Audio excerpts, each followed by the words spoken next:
to know knowledge bad enough, or receive knowledge bad enough to know the truth, where you are not going to leave any stones unturned. Okay.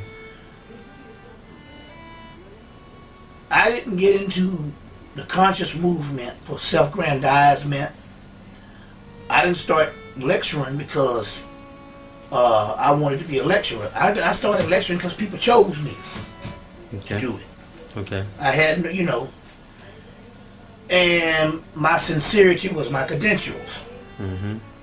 So this means, because I'm not trying to make a name for myself, I could go in and treat the research with a certain eye that won't flinch when I see something that is contrary to what I believe or what I'm trying to put forth as a platform. Okay. That was not my job. My job basically was to find the truth, no matter what or how hard it hurt. Right. At any cost. By any means necessary. Okay. You see what I'm saying?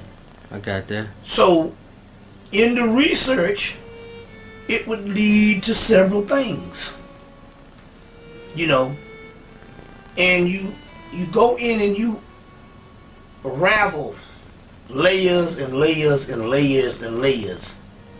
And the more and more your knowledge expand, the more and more the concepts of dogma, the concepts of indoctrination, the concepts of fear and ignorance unravels.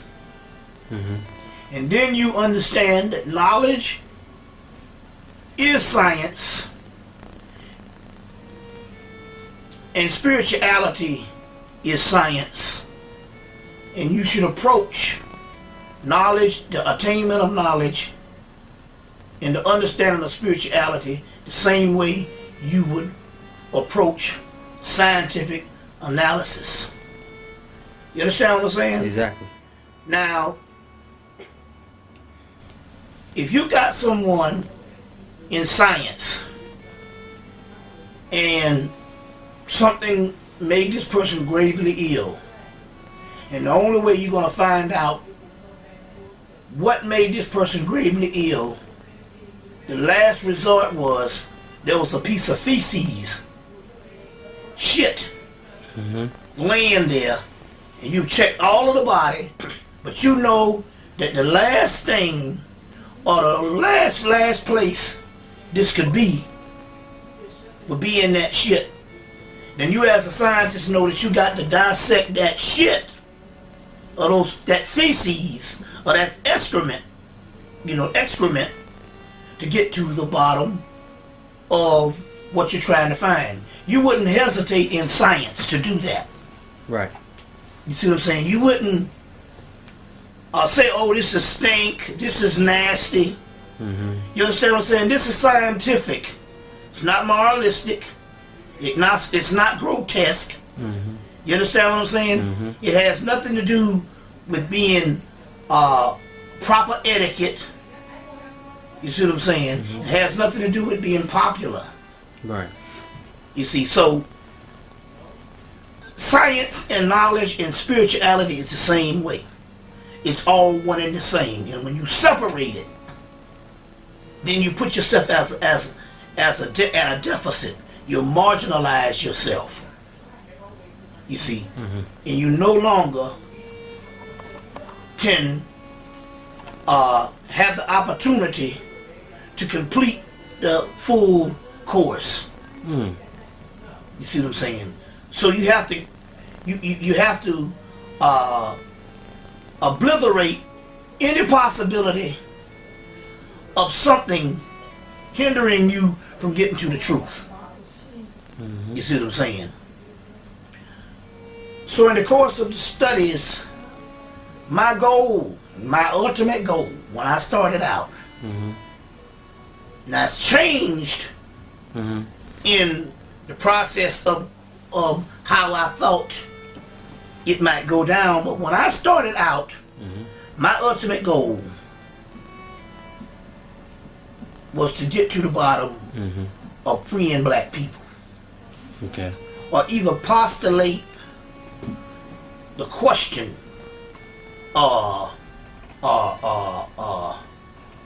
inquire and diligently research and detect and try to retrieve an answer. And if that is the only way you can do it, if that is the only thing that you are interested in, you will stop at nothing. You understand? You will stop at nothing. Nothing. You see, a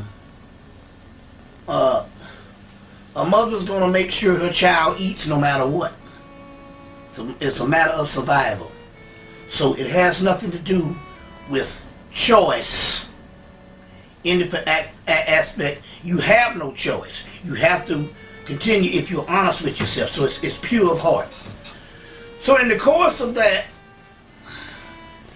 me knowing that I'm trying to get some type of breakthrough, the first level is to research history. And you have to research and try to find out, is there any way possible that our people can be liberated and liberated freely on the physical, Right. social, economical, you see what I'm saying, and geographical level. And you research all of that.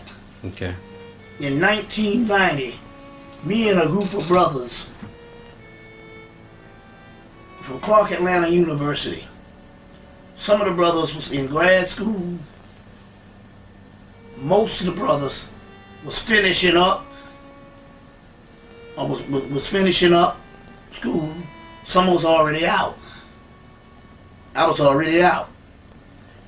But we used to live in this house near the campus, right up the street from the campus of Clark Atlanta University. And for an entire summer, we sat in that house. And we used to be up late night, early mornings, all day and all night, trying to find out solutions to get our people out of this horrible and wretched condition. You see what I'm saying? And we would ponder every type of solution there could be. And at this particular time, it was all based on, could we free black people physically? Right. So everybody had all of their types of stuff that they would do. Right. Well, I would get them out of this country. We'd take them to Brazil first, before they trained to go to Africa, because Brazil is climate is closely, and the tropical thing is closely related to Africa. So we would go to Brazil first before we go back to Africa. You know, just it might sound ridiculous, but we didn't. The group of brothers, 5 and 6 and 7 at a time, would try to find any possible scenario. Okay. You know, from economics to everything. And the more we pondered, the more difficult it became to find an ultimate solution to the physical. Okay. Because the more and more certain things made common sense, we would find other scenarios to say, this would not happen, this would not work in no circumstance. Certain things you have to figure. Right. You see what I'm saying? From everything from psychology, you see what I'm saying? Economics, geography, you see what I'm saying? And every move of what the enemy was going to make. Right. You see what I'm saying? What the enemy was going to make. And after about 2 or 3 years of studying all about the historical concepts, the political concepts, the revolutionary concepts. You became increasingly frustrated and angry because remember now, not only are you plunged into this world of trying to find out a difference, your people's behavior is getting worse and worse and worse. Not necessarily just because you are pondering into it, but the more knowledge you have, the more sick you know these people are. Right. You know what I'm saying? Yep. You see, you understand what I'm saying? I know exactly what you're saying. So it becomes increasingly frustrated. But the whole time you're searching for breakthroughs. Okay. And the first question was asked,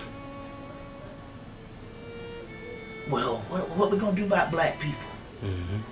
Well, the conclusion was made by me and a couple of other people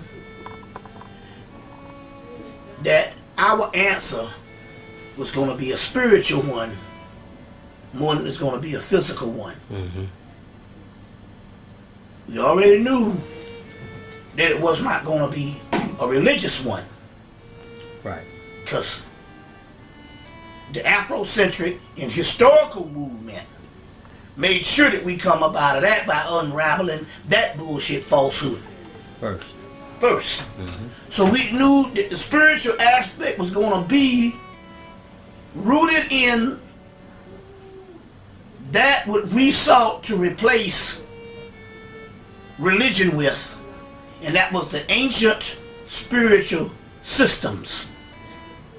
The second aspect is we got to find out what is the ancient spiritual system, and if there is an ancient spiritual system, where is it, and does it still exist today?